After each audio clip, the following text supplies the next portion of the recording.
How to change the axle on your ride-on car.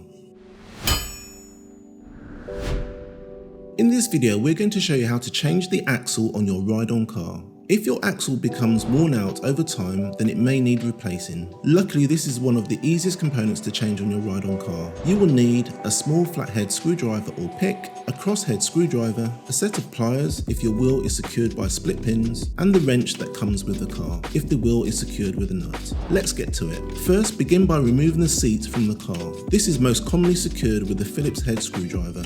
Remove the red positive terminal from the battery to ensure there is no power to the car. Remove both motor plugs from the control board. Push the tab and remove the clip from the motherboard. Remove the wheel trims. Check first, as you may not need to remove these trims. If the wheel is attached with the push-pull mechanism, then you will not need to remove the trims or hubcaps. With some models, you may be able to remove the hubcaps to expose the wheel nuts or split pins. To remove the hubcaps or wheel trims, use a sharp, flat implement such as a flathead screwdriver.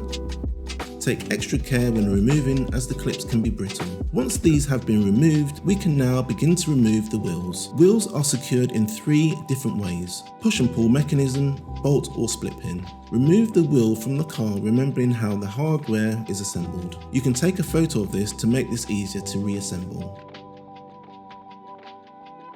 Slide the motors off of the axle and put aside.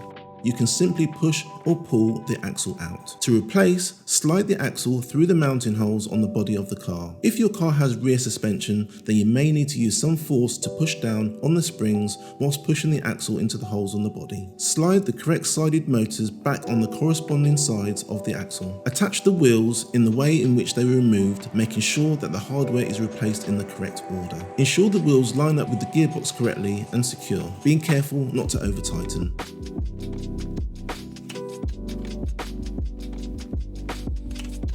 Attach the wheel trims and all hubcaps.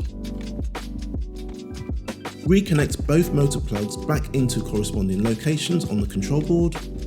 Replace the red terminal on the battery. Once you are happy with the axle is working as intended, replace the seat. And that's it. You have successfully replaced the axle in your ride-on car.